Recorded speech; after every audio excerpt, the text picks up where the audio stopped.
Je ne vais pas aller dans la technicalité. Mon but, c'est de vous donner un aperçu de c'est quoi cet instrument-là. Est-ce qu'il y en a qui ont déjà entendu parler de fiducie testamentaire? Est-ce que vous avez une idée de c'est quoi? Si je peux m'exprimer ici, c'est une fusion de deux documents, fiducie et testament. Vous avez deux documents. La fiducie, c'est quoi? C'est un patrimoine d'affectation distinct qui est contrôlé par... merci, bonne journée. Donc, qui est contrôlé par les fiduciaires dans le meilleur intérêt des bénéficiaires. Donc, c'est une entité qui est distincte.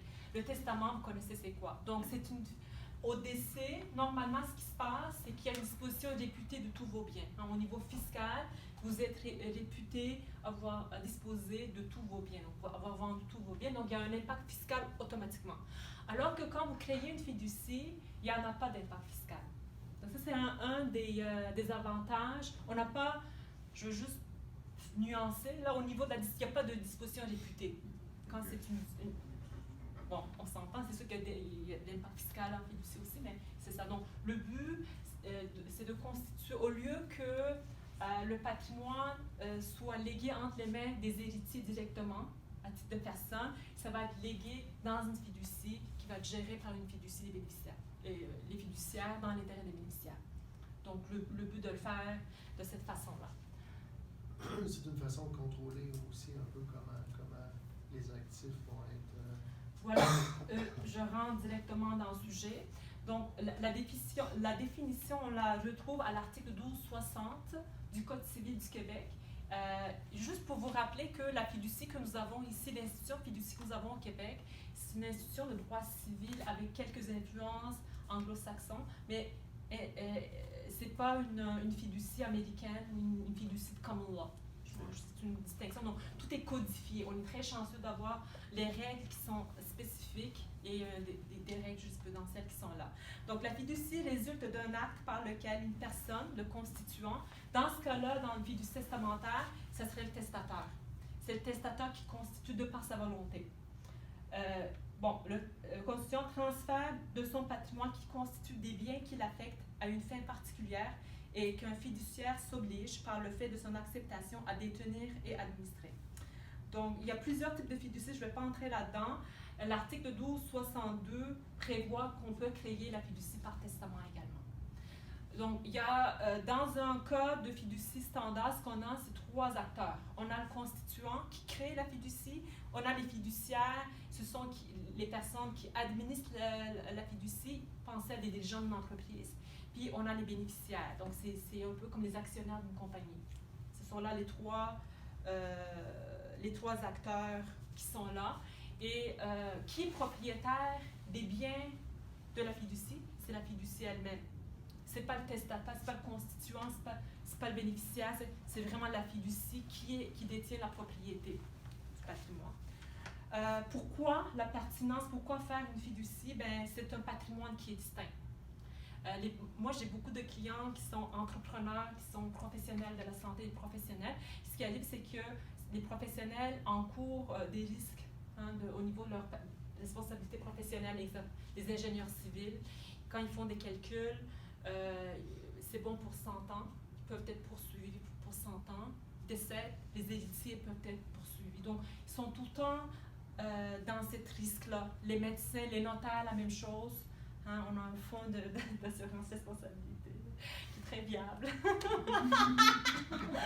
Si vous voulez, allez-y. Allez-y. C'est pour ça que c'est important d'avoir un patrimoine distinct pour pouvoir être protégé. Vous avez beaucoup entendu parler de l'avantage fiscal de consigne fiducie. Pour moi, la raison principale, c'est l'existence d'un patrimoine d'affectation distinct. Ça ne peut pas être au niveau fiscal. Parce que si vous dites, avec les modifications de mon nom, il y a eu beaucoup de mécanismes qui ont perdu leur pertinence, comme le fractionnement de revenus. Il y a plusieurs mécanismes qui n'existent plus. Donc, si vous allez avec un discours, ah, c'est bon au niveau fiscal, allez-y, là, non. c'est dangereux. Le seul qui reste, en fait, c'est la multiplication de l'exonération Ouais. de la capitale. Ouais. Donc, Ouais. exonérer Ouais. 800 000 d'impôts, mais à part ça, il ne reste plus grand-chose au niveau fiscal. Honnêtement, ce qui est pertinent, c'est la protection de l'actif qui reste pertinente pour le holding puis fiducie familiale, qui devient importante. Donc, je vous ai parlé de pas de disposition députée, puis remise graduelle des revenus. Si jamais vous avez des enfants, ça c'est un cas typique, madame, monsieur, un couple établi, qui ont des professionnels qui rendent des enfants mineurs pour permettre aux enfants de gagner l'autonomie avec le temps, pour pas que les enfants aient l'argent tout de suite, toute la totalité du patrimoine à 18 ans, pour qu'il y ait une remise contrôlée graduelle du revenu. Si jamais il y a des enfants malades, des enfants quand je parle d'enfants, ça peut être aussi des enfants majeurs qui ont un problème de gestion des avoirs, un problème de dilapidation des biens également. Le but, c'est de leur permettre d'apprendre à gérer l'argent. Les personnes vulnérables, des personnes qui ont une maladie mentale ou toutes sortes de vulnérabilités, on vient protéger ces gens-là. Donc, si on va dans le mandat de protection, donc le mandat de protection, on appelait ça un mandat au cas d'inaptitude avant 2009. Maintenant, on appelle ça un mandat de protection. C'est super important dans votre pyramide de protection financière et légale, successorale, c'est super important de l'inclure. L'exercice, c'est de le faire graduellement. Donc, si vous commencez avec le testament, éventuellement, vous faites le mandat de protection également. Commencez avec le mandat de protection parce que si vous êtes atteint d'une maladie dégénérative, c'est pas nécessairement un accident de voiture, vous êtes en coma. Ça peut être aussi, vous êtes atteint d'une maladie incurable, puis c'est trop tard. Quand c'est trop tard, c'est beaucoup trop. Justement, la famille, cette famille-là, ça va être long. Parce que il faut trouver les amis, les alliés, l'article 226 du Code civil, parce qu'il n'y a pas beaucoup de personnes dans la famille. Il y a une petite procédure d'homologation. Ce qui arrive, c'est qu'on lui a enlevé un principe important, c'est l'intégrité de la personne. Normalement, quand vous êtes à l'hôpital, le médecin vous demande « Est-ce que vous consentez à ce que je vous administre ce médicament-là » Vous avez la capacité, vous dites oui.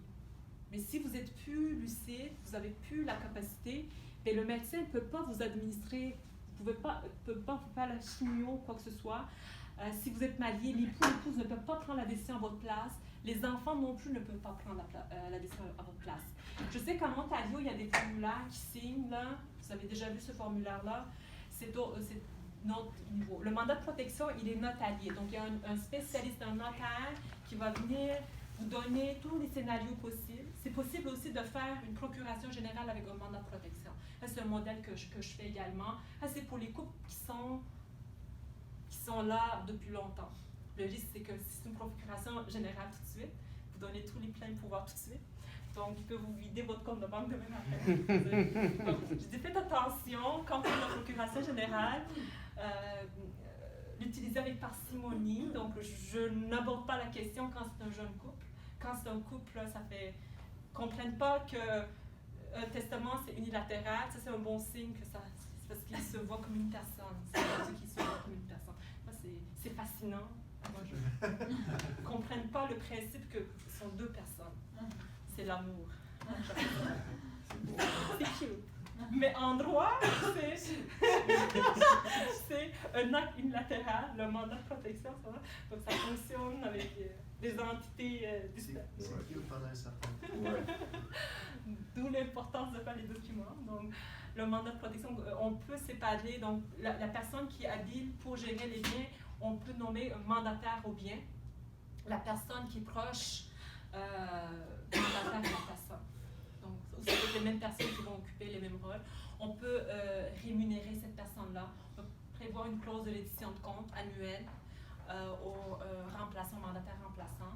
On peut ajouter une clause de don d'organes, on peut ajouter une clause de protection d'actifs au niveau numérique. Les comptes que vous avez sur Facebook, LinkedIn, tout ça, les droits d'accès, on peut limiter les droits d'accès dans ce document-là.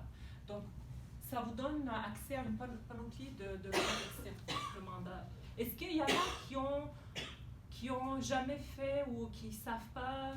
Est-ce que vous pouvez me dire si vous avez déjà fait votre mandat de protection. Jamais. Vous pouvez me dire pourquoi vous ne l'avez pas fait? Moi, je l'ai fait. Ah, ok, parfait. Ouais, c'est une femme. Sans de sexiste. Ben, en fait, moi, je peux y aller. Là. Quand tu étais célibataire pendant très longtemps, tu n'as pas vraiment de famille, quoi que ce soit, tu ne vois pas l'importance de quoi que ce soit, puis tu te dis, ah, ben, s'il arrive de quoi, ben, si ma famille va s'occuper de moi, puis ça va être correct. Ouais. Mais... C'est les armes du célibat, c'est Ouais. ça. Okay. C'est mon raison. Est-ce qu'il y a d'autres raisons? Recruser en offrant quelqu'un. L'amour n'est pas encore venu. Quand elle est bien, il faut ça. Moi, je trouve qu'il y a un moment où, tu sais, dans l'exercice de la profession, les gens achètent une propriété, c'est là où la grosse réflexion de la vie se passe pour la première fois. Ouais. Fait que moi, là, je suggère, je dis par mon notaire, tu vas avoir un mandat, tu devrais considérer faire ton testament. Là, il y a quelque chose qui arrive dans ta vie qui est important, ce serait le bon moment de. Ouais. Fait que moi, je trouve que certains événements comme ça, un enfant ou un investissement ou une acquisition de propriété, donc ça amène justement un peu plus la réflexion que. Ben, t'es déjà chez notaire aussi. Ouais, fait que tant Donc, que. le temps que Ouais. C'est ça. comme quand t'achètes une maison, tant que- Comme quand tu fais des réunions, tant que. Je vais poser la question autrement. C'est quoi la perception que vous avez? Je serais intéressée à savoir, c'est quoi la perception que vous avez quand quelqu'un vous parle de « il faut faire ton mandat de protection, il faut faire ton mandat en cas d'inaptitude ». C'est quoi la perception que vous avez quand vous avez ce discours-là? Vous entendez ce discours-là? C'est plus nous qui le faisons aux clients, OK. mais en tout cas, nous, tout à fait d'accord avec les pères à ce niveau-là. Parce que Très vous êtes important. professionnel, vous n'allez jamais être inapte, vous êtes Non, on va l'être aussi, on va l'être aussi. Non, mais tu sais, c'est cordonnier, moi, le chaussée, des fois, on en parle souvent avec les clients, puis on ne l'a pas encore fait. Ouais. Mais moi, je suis rendu à ce moment-là, il faut Ok. absolument Il faut le faire. faut le faire. Ouais. Mais moi, je le voyais aussi plutôt comme quand quelqu'un me proposait d'acheter une assurance. Une Ok, assurance comme un vie, produit. Un produit où c'est pas la même chose, mais Ouais. où on a l'impression que, Ouais. peut-être par procrastination, on Ouais. se dit, bon, c'est intéressant, mais je le ferai peut-être plus tard. Mm. Parce que la pertinence, on le comprend plus ou moins, c'est la même conséquence. Si vous n'avez pas de mandat de protection, vous êtes devenu déjà inapte comme Ouais. mon patient, mon client qui a été diagnostiqué Alzheimer, stade 4, ben c'est trop tard. Ouais. C'est le fils qui réalise maintenant que lui doit faire son mandat parce qu'il faut que je fasse. Puis j'ai pas beaucoup de marge de manœuvre. Le code de procédure civile, il faut faire toutes les étapes une à la fois. Sinon, quand on soumet le dossier à la cour, c'est rejeté par le greffier. On n'a pas le choix. Donc la pertinence, ce qui arrive, c'est automatiquement quand la personne devient inapte, c'est encore la même chose. Les comptes de banque sont automatiquement gelés. Pourquoi? Imaginez-vous que vous avez une procuration. Puis que vous êtes parti en chien, vous êtes parti dans un autre pays, ça serait quoi vos attentes par rapport au notaire? Vous attendrez que le notaire vous appelle pour vérifier avec vous, est-ce que vos volontés sont toujours les mêmes? Parce qu'en 2001, vous aviez nommé, je ne veux pas dire votre blonde, mais disons, en 2001, vous aviez nommé votre frère ou quelqu'un en qui vous aviez vraiment confiance pour lui donner les pleins pouvoirs de gérer vos biens. Là, on est rendu en 2019, vous êtes déjà parti, donc vous attendriez que le notaire vous appelle, vous pose la question, est-ce que c'est toujours pertinent? Mais moi, je ne peux pas faire quand vous êtes inapte. Donc, c'est pour ça que c'est automatiquement, on ne peut plus utiliser ces documents-là, on ne peut plus vérifier. Donc, on est vraiment bloqué dans tous les niveaux, à tous les niveaux. On doit passer par la procédure longue. Si jamais vous avez des questions, vous pouvez m'appeler, ça va me faire plaisir de... Moi, j'ai fait en passant, moi, j'ai fait mon mandat de protection quand j'ai acheté ma maison, puis mon testament. Parce que les gens vous parlent de, tu sais, faut faire son testament, faut faire son mandat. Puis eux-mêmes, ils n'ont pas fait. Moi, je l'ai fait. Merci. J'ai une petite question par rapport au testament de mandat d'inaptitude. Advenant le cas qu'on fait les trois, okay, testament, mandat d'inaptitude, puis est-ce que dans le mandat d'inaptitude, on peut laisser les droits de changer le testament en cas d'inaptitude? Mettons que dans, je sais pas, ça arrive 10 ans plus tard, puis il y a eu des changements. Oui. Mettons, ma femme, on a eu des enfants supplémentaires qu'on n'a pas eu le temps de... Est-ce qu'elle peut modifier mon testament si je l'ai écrit dans le mandat d'inaptitude? Bien, en fait, c'est deux documents distincts. C'est que le mandat de protection couvre tout ce qui est en cas d'inaptitude, le testament, tout ce qui est après le décès. Mais si jamais vous avez des modifications à faire dans le document, dans le testament, on fait un codicile quand c'est des modifications mineures. Quand c'est trop de modifications, on refait un document. C'est toujours révocable. C'est toujours possible de modifier. Mais votre épouse ne peut pas faire à votre place. Hein? C'est Ok, un c'est ça. acte unilatéral, c'est pas un contrat. OK. C'est votre sphère de contrôle. Elle peut pas aller là. La Ça, seule, c'est- c'est la seule. C'est ça, hein? Vous êtes safe. OK. Vous êtes safe là.